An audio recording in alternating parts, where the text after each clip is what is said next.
Thank you for joining the Bravo Audio Show. My name is Rene Aguirre. I'm the owner of Bravo Concealment. I'm pointing to the Bravo cam for everybody out there on YouTube land. Thank you so much for watching this video. Everybody out there on audio, thank you so much for listening, for downloading, for sharing. You guys are awesome. Thank you so much. Today, I want to talk about how people that are closest to you don't always have the best interest for you. And it doesn't mean that those people don't like you or they're trying to trick you or they're doing it out of malice or it's an evil plot that they have against you. No, it's not that. It's just that sometimes these people don't know what's best for you all the time. Doesn't mean, again, that you shouldn't trust people that are close to you and all that. No, your friends, your family, they have a lot of good advice for you. You know, my family had a lot of great advice for me. Things that I took from my dad, that I'm still taking from my dad, things that I took from my mom, my brothers, I still apply it on a daily basis, but there's a lot of things that maybe they didn't have the right thing or they didn't have the right direction to push me, things that were of interest to me or things that were beneficial for me. And again, this isn't a hate everybody around your inner circle. No, man, that's not what it is. But understand that they may not have the best interest for you because we all have different plans. We all have different outlooks in life. We all have different ways of getting to certain situations. We all have different passions. We all have different interests. Your friend may be great for college, but maybe you're not one that needs to go to college. And maybe your friend doesn't want to go to college by himself, so he's trying to convince you to go to college. Whatever the case may be, there's just so many different variables here that I'm talking about. But the fact of the matter still remains is that a lot of people that are closest to you don't have your best interest in mind. And so we need to understand that because you know what you're passionate about. You know what your interest is. You know what those things are. And because you know those things, you need to follow those things. And sometimes you have to stop listening to the people around you because their opinions or their advice can weigh you down. It really can. You know, I remember, me growing up, I went through that a couple of times. I remember one time I was saving up money because I wanted to go somewhere. I had some friends that were telling me, no, man, you don't want to do that. You're never going to do that. You're never going to go over there. It's never going to get done. And look, it is what it is. It happened. I didn't get to go. But at the same time, it could have been a great experience for me. But I listened to those people around me. And not to say that that was the path that I should have taken. And, because I didn't take it, now I live a miserable life. No. But it's those little things that allow you to grow. It's those little paths that passion that you have, that you want to take that risk.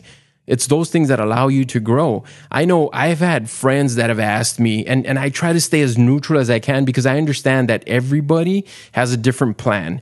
I've had friends, and this was, I'm talking, 15, 20 years ago. I'm not talking something that happened yesterday. But I've always kind of thought that way, that, you know what, if that's what he wants to do, let him do that. I remember I had a friend of mine who wanted to buy an old vehicle. He was after a 69 Camaro or something like that. A lot of the friends in the inner circle, this was about 15 years ago, they were telling him, no, don't do that, man, because you're not going to be able to fix it. You don't have time to fix it. You don't have a garage. You don't have this and that. You don't have the tools. And so he never did it. And he regretted it. I remember, a couple years later, him telling me, man, I should have bought that Camaro. But, there was so many voices out there that were talking, they were saying, no, don't do it because you're just going to spend your money and you're never going to fix it. And what do you know about mechanics and this and that and the other? And so he regrets it. He regretted it back then. I don't know if he still regrets it. I haven't spoken to him in years. But to me, it's like, let the person do it. A lot of times we think that what's best for us is best for everybody around us. And that's not the way it works. That person, he could have bought that 69 Camaro and tried fixing it, and maybe he wouldn't have fixed it. But he would have learned a valuable lesson. And that lesson being, maybe I shouldn't have jumped into something that fast. Sometimes we protect people too much to where we don't allow them to fall. And yet when they do fall, then it's such a disruption in their life that they're not willing to take other chances. I bought a 69 Roadrunner back in 2000. No, I think it was like in 98. I bought a 69 Roadrunner. It had a 383 engine, 4-speed tranny. Awesome car. But I had people that were telling me, why are you going to buy that car? You're just wasting your money. I remember I actually went to the bank and got a loan because I paid like $3,000 for a 69 Roadrunner. I should have kept it. I got rid of it. But I went out and I followed my passion. And I had it for about 3 years. And I did what I could. I learned so much about buying an older car, about maybe not restoring a car, but putting in hard work and labor in a car. And then understanding that I live in South Texas, and if the car didn't have AC, so driving a 69 Roadrunner in the summer is practically impossible. I mean, it's just so hot down here, and you can only drive it, in the cooler weather. But even then, the car would get so hot, and I didn't have the money, to take it to that next level to restore it. So it wasn't a mistake. I'm glad that I did it because I went through that phase. And I would rather go through that phase than regret. I had a lot of people around me telling me, don't do that. Just get yourself a nice. And I had another car. I just had I had a regular car. I think I had a 91 Cougar, but then I also had that car, right? Because I really wanted a muscle car. I really wanted a 69 Roadrunner. And so, and specifically, I wanted a 69 Roadrunner. It wasn't like, well, I want a Mopar or, I want a muscle car. And that was the first car that I found. No, I wanted a 69 Roadrunner, and that's what I got. It didn't work out well for me. I sold it. I got my money back. I mean, obviously. But it didn't work out well for me. And there was time lost. And, I got my money back. But, all the time and effort that I put in there, I ended up losing, basically. But it was something that I felt that I had to go through. And a lot of people tell us, no, don't do that. Trust me, I went through that, and it's not going to work out. You're just going to regret it. But again, just because your friend regretted it, or just because your parents regretted it, or just because there was regret from a family member or somebody close to you, doesn't mean that you're going to regret it as well. Take a chance, guys. Go out there. Stop listening to all the negativity around you. And if it's something that you feel that you want to do, go out there and do it. Now, again, guys, be smart in what you're doing. This isn't a license. Please understand, this is not a license for you to go and just do whatever it is that you want to do. Understand that with certain choices, there's certain responsibilities. And understand that some of these choices are going to be the wrong choices, and it's going to hurt for a while. It's going to sting. But trust me, when I bought the car, it was in 98. So that was 20 years ago. Now, I'm glad that I went through that. Totally fine that I went through that, because I needed to go through that. Because guess what? About 10 years later, I ended up with a 73 Scout. It was a right-hand drive. It wasn't even a 4x. I went out there, threw a 350 engine in there because the 383 just wasn't worth it, and it was super expensive. I got an automatic transmission with a transfer case and everything, turned it into a 4x4 vehicle. Basically what I did, I painted it in my backyard. I didn't have a garage or anything like that. And I went out there and I did it, and I'm just so glad that I did do it. By then I was already married, but my wife, I remember she told me, she said, honey, if that's what you want to do, go out there and do it. And so she understood that sometimes you just need to let people free, and you need to let people go out there and do what it is that they need to do. It almost feels like you need to do it. And it was just in me. It was just something that was birthed in me, that I had to go out there and do this.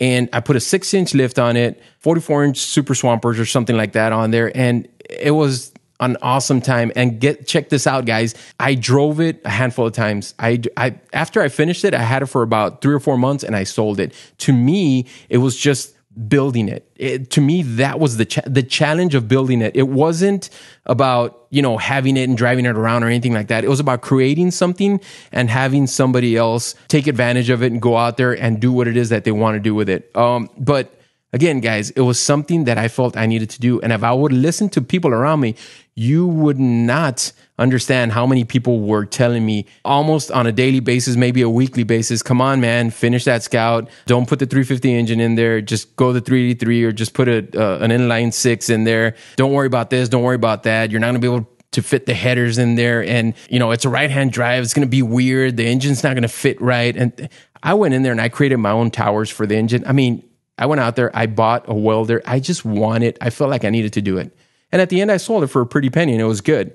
I was very profitable, as far as how much I bought it for and how much I sold it for. All the time that was in there, that was for me.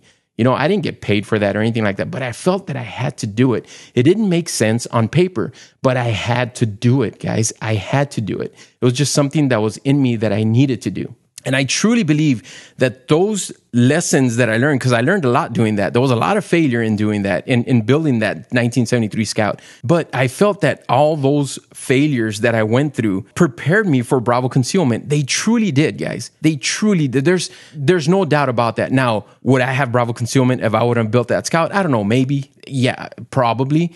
But I learned so much in that. the trials in life, the things that you learn from, they're so valuable, guys. And so sometimes we're just so focused on the negativity and, oh, it's not going to work. It's not going to work. So what if it doesn't work? At least you tried it, guys. Don't go through life regretting not trying. Don't go through life that way. That's not a good way to live, guys. Trust me. Now, again, if you don't have a passion for anything and all you want to do is just work Monday through Friday, 8 to 5, and just relax on the weekends, that's fine. If that's what you want to do, that's great. But if you've got something that's birthed in you, don't let anybody stop you from wanting to do that. Understand that I didn't go out there.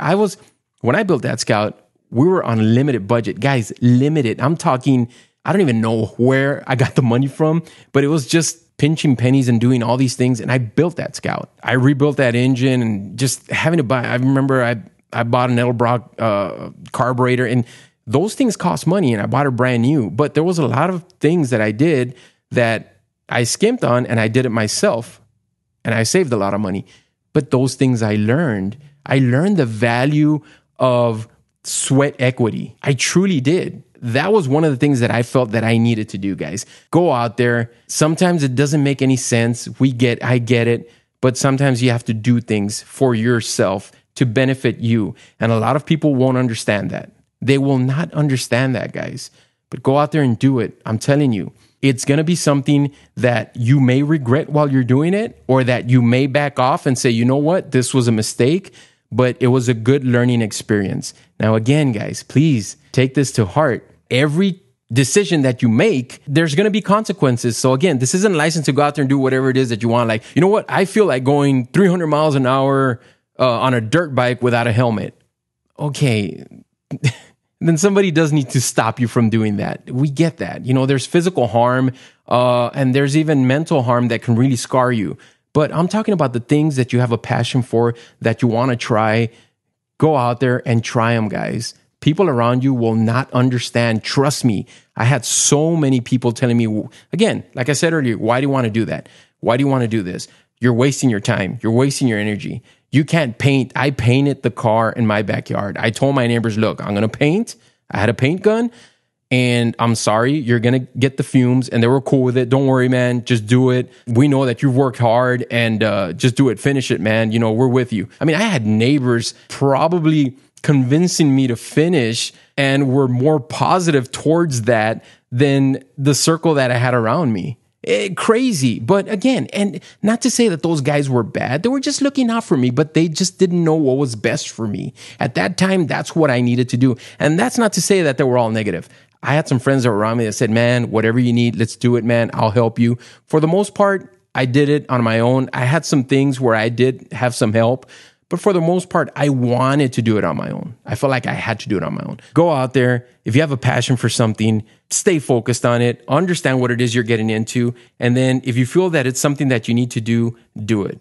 Do it, guys. I just thought I'd share that with you guys. I'm telling you, I went through this more than on one occasion, and I've got some more stories that maybe I'll share in the near future here, but it was something that I do not regret, and it was something that I want to pass on to you if you have something that you want to do. Guys, it was something that I do not regret, and I am so grateful that I did it, and I'm so grateful that I had the few people that were behind me 100%, including my wife. Guys, it was just something I had to do, something that you cannot put on paper and make sense, but it's something that in my heart I had to do.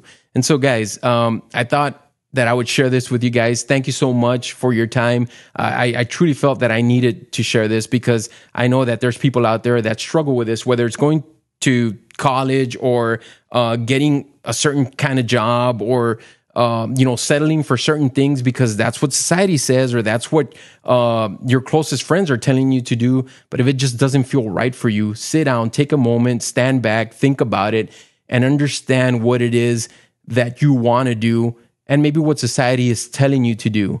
And a lot of times you just have to go with your own heart. You know, sometimes it just doesn't make any sense. So guys, thank you for your time, guys. Truly means the world to me. I know somebody told me, hey man, you need to show us what it is that you're EDCing every time you do a podcast. And so what I got here is my Glock 19 and a torsion gun holster. And that's usually my EDC almost every day. Sometimes I'll run the Glock 43, but it just depends how I'm feeling, what I'm wearing, things of that nature, who I'm around. That is my EDC for today. My Glock 19 in a torsion gun holster. Go check them out at bravoconcealment.com. Guys, go follow us on Snapchat and Twitter. We're under Bravo Holsters. Instagram and Facebook, we're under Bravo Concealment. Go check out our YouTube page. If you guys are watching this video, thank you so much. You guys are already there. Make sure that you subscribe to our YouTube channel, guys. And go to Facebook, the Bravo Audio Show. This show has its own Facebook page. Go check it out. Just search the Bravo Audio Show. You'll find us. Thank you so much for your time. I will talk to you guys soon.